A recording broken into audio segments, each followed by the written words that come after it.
Hey guys, welcome back to Jack on Tracks and another episode of the Back Shop. In this episode, we are going to do a decoder install for a young man, and he chose a ESU decoder, and he would like me to use the Decoder Buddy board version 5 with the light board on it. I have to see what's going on. I think this just has a single light in it. So if that's the case and it's on the shell and not on the shell, there's really no reason to use that. But we'll take a look at that and we'll go over. This one's got a 1K ohm resistor on board. This one, I don't see anything on it, but we'll do a little more research in it. So I believe they call this a C-liner. I didn't get this has a 2K ohm resistor on it. So we'll see what's going on, and we'll go from there.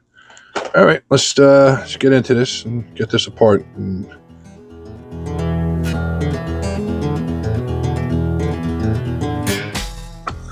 Looks like you just spread this and it comes out.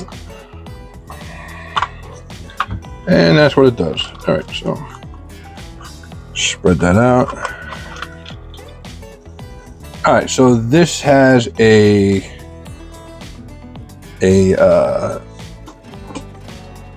looks like a QSI decoder in it. So it's a good choice.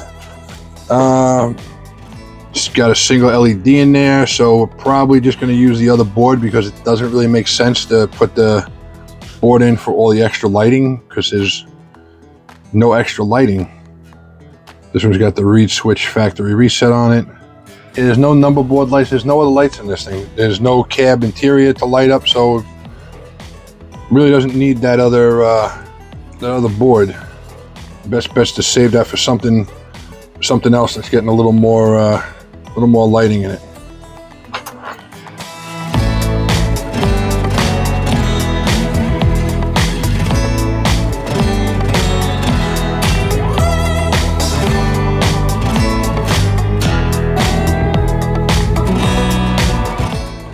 Yeah, I was working Athearn steam engine the other day for somebody, and it just needs so much work. They don't want to invest in repairing it. So that's the grease that's on there.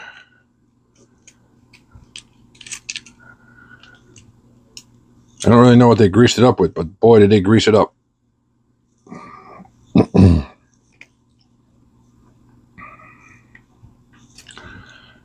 All right.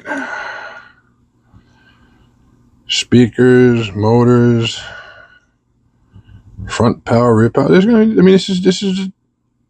gonna be a really simple install. LED up front might be the only thing that maybe I may be short with. Yeah, it's kind of the Nix Trains. This one, Decoder Buddy. This one has all the light functions on here, and there's one light, so it doesn't really need that one. You know, this one will be fine in here.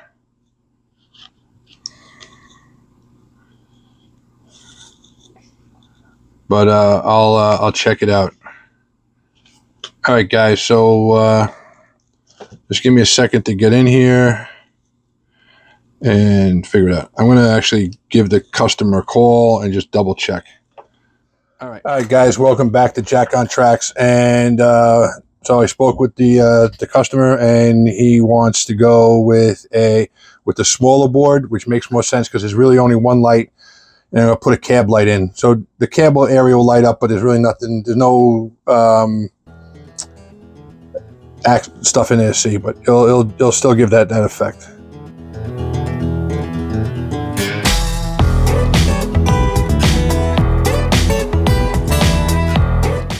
I mean, this train is relatively simple because it has all the wires there. I'm going to have to extend this wire, and then he also wants the one white LED in the front, which I'll put pictures up.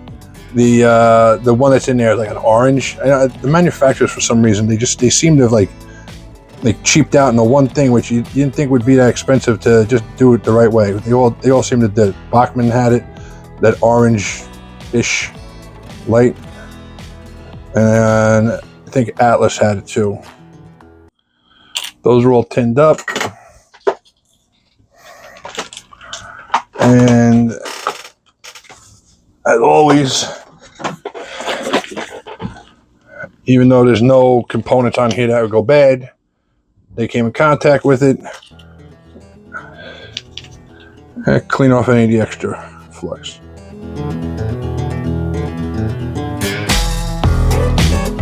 So if at a later date this guy wants to switch over to scale sound speakers, I'll swap them in there for nothing. I can do it as a show. It's not a big deal.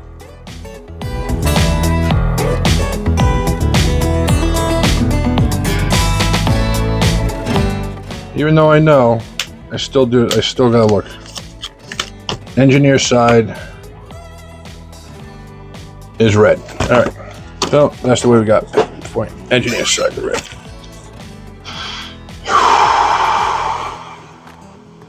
It's the rear, it's the front. Okay.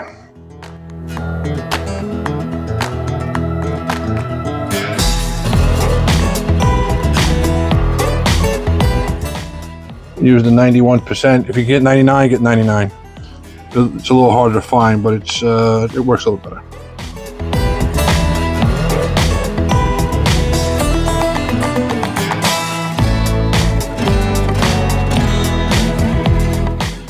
We're going this way with this. So, you know something? Hold on. Wait, I like a little bit easier. All right, so we're gonna go that way. So he wants the cab light in here. So the org1, then the volts on that side. All right, so we're gonna do that. We can get away with just this has 1K ohm resistors in it, so we can get away with that. And then I believe ESU, you can adjust the brightness of the light. So that's what we're gonna do. We're gonna put a 1K ohm resistor in, and I think I'm gonna build a little bracket over here. Some styrene to so it holds the light up, so I don't have to put a plug in it. Just make it easier for him and everyone else in general. So, all right.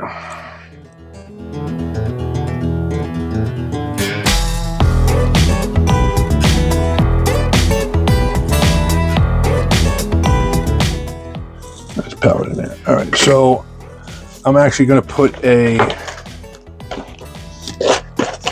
surface mount LED in here. I'm going to do that last. So I'm just going to get this wired in. My laptop took a crap, so I don't have the ability right now to throw this on and test this. So we're kind of winging it over here.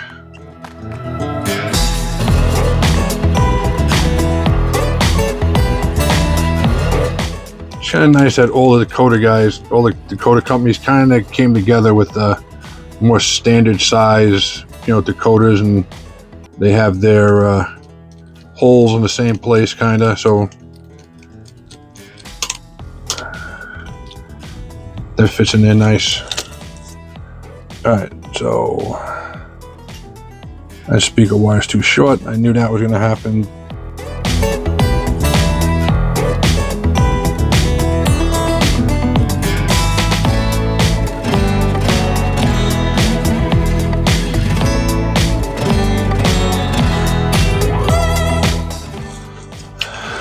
All right, motor's hooked up. I'll tidy up these wires a little bit.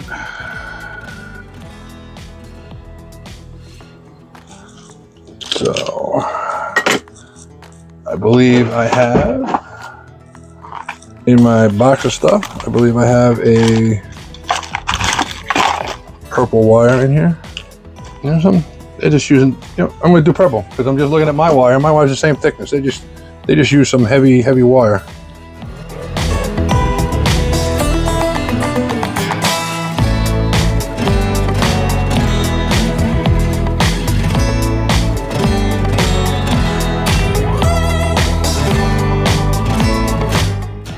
Some say that the wires are supposed to be purple for the speaker, so that's one purple. That's going to be positive.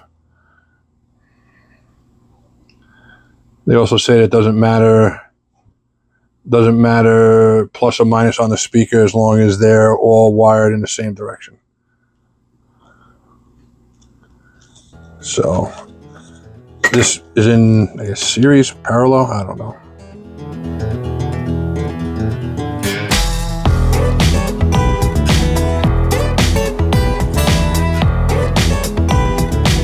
Motor's wired in, speaker's wired in. All right, so now we're going to work on this light up front.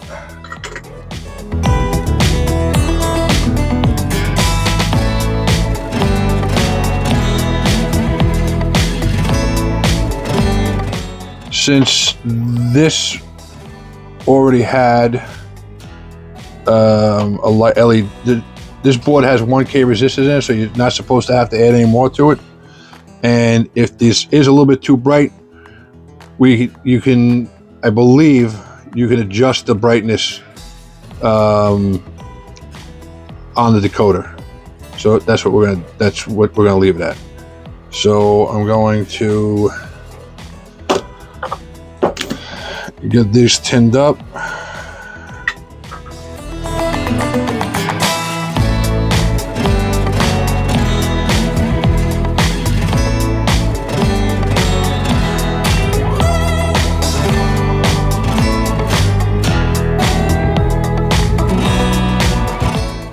All right, white is the negative side. And we're going to solder onto the blue side, so I cut this nice and short here. I know what I'm doing.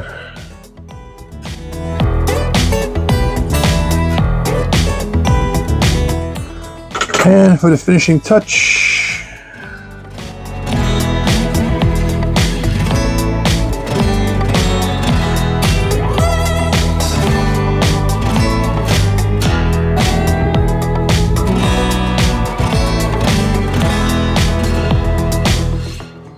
there's that.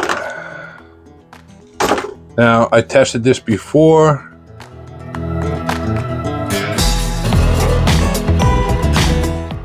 Lights.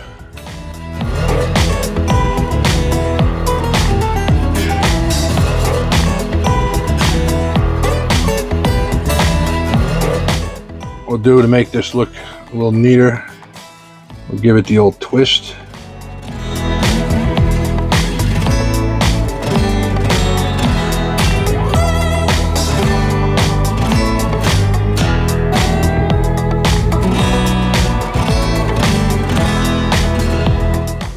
All right, that's in there.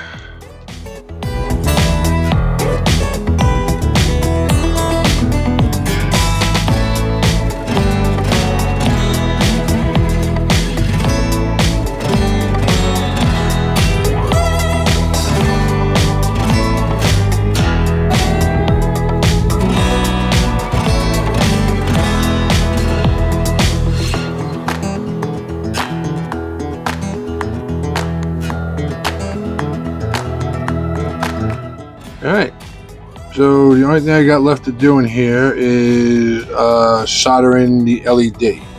But what I think I want to do is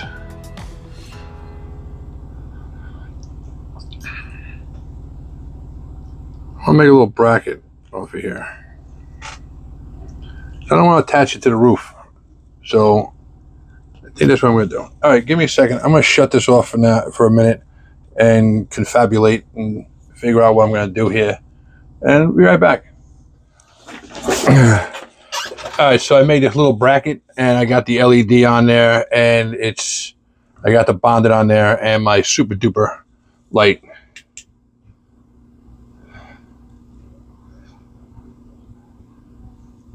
Actually pretty cool. It actually lights it up. But Give that a quick second, and I'll definitely cure that bonded.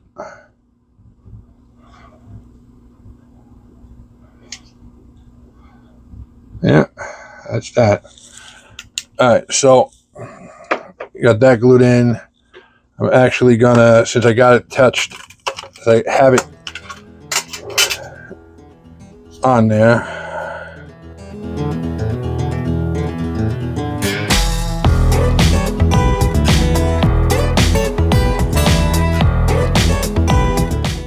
I don't really know how it's supposed to look. Like in the dark, get a little focus. I really don't know how the bonded works. I guess it works like the stuff you use for 3D printing, but it just, the little light that comes with the bonded kit was just really inadequate. So that's in there. So what I did, I made this little bracket. It does, you can't see it from the outside. Or at least you couldn't before the light's on. But it's pretty hidden. It looks pretty good.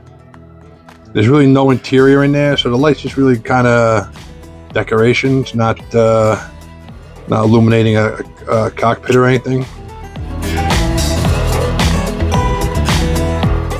I mean, once this is soldered in, this is pretty much done.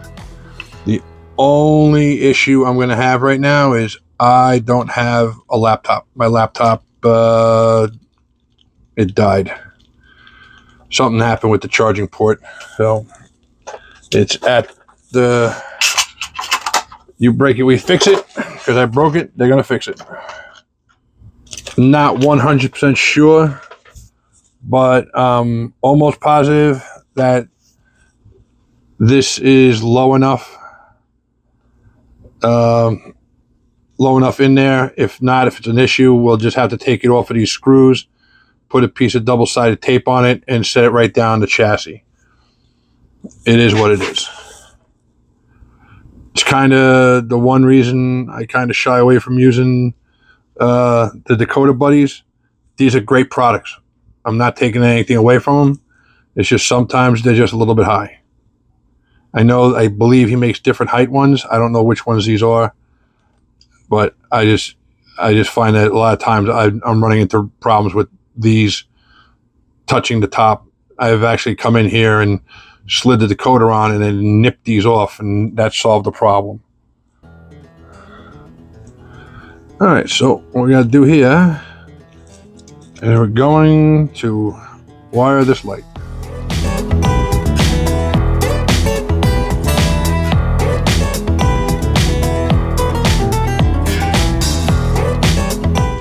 This is a lot of fun because it's very difficult to solder these little tiny wires.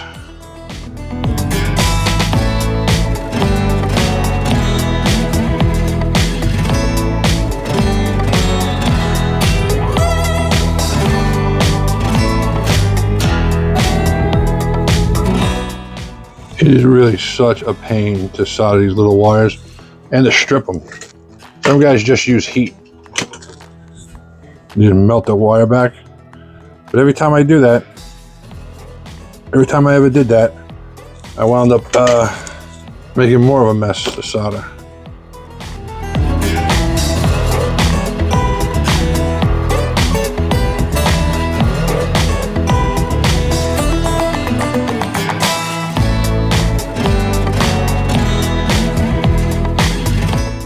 Oh, you're gonna be difficult, aren't you? No, we're just gonna do this. I'm going to take you and you're gonna sit up here. Maybe up here for now. All right, so that's pretty much that. We are wired in. We wired in the function, it's auxiliary function 1 to the common, and we put a one white LED in the front, blue to the common, white to the ground. There is no backlight, rear light in it. Track pickup, track pickup, track pickup, the other track pickup in there. Orange is the positive motor, gray is the negative motor. Purple is supposed to be the positive speaker wire, so that goes there. Brown is supposed to be a negative, that goes back there. I mean, there's 1, 2, 3, 4 more. There's 4 more spots on here 5 more spots on here if you count this real light that you can add more lighting features to it. There's really nothing left to add in here, and that's pretty much it. Trying to get the, this wire is going to be the pain of me today, isn't it? All right, so time to put this decoder in. Like I said, right now I don't have a laptop, so I can't really test it out right this second, but I will be doing it later. So I'm using my wife's. I have to admit, ESU, I mean, they give you instructions, my friend. All the extra options, how to basically wire in all their decoders all on one sheet, which is actually really nice. I like that. So that's their 21 pin.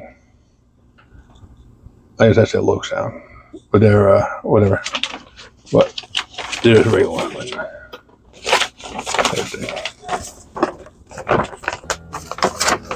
I don't have a local programmer, so I can't do any programming with this unit. But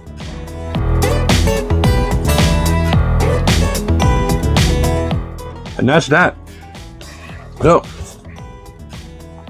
I'll wait till the wife gets home, and then I'll give you some beauty shots. All right, guys, so we'll be right back.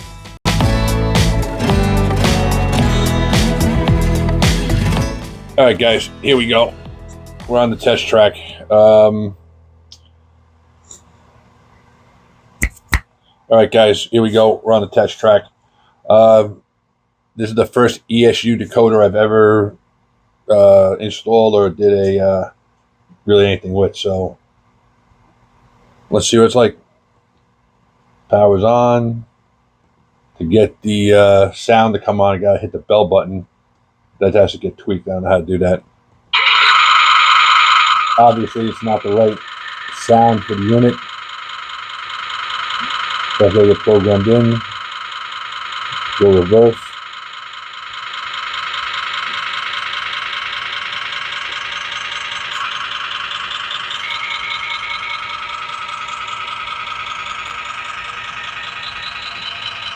Switch directions.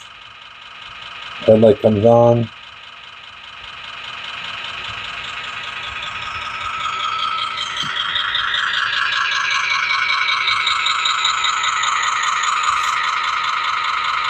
Cab light, if you want it installed. You saw a little bracket I made in there. Actually looks pretty good in there. Can't really see it. This thing probably could use some, speakers in it, because these are factories, but here's the horn. I just love it. I would keep it. I would definitely keep the horn. All right, guys. Thanks for watching. Like and subscribe. Hit that notification button. You have any questions about anything we're doing, put it in the comments. Stay tuned. More stuff coming. We're creeping up on 500. We're moving forward with the Fremo build.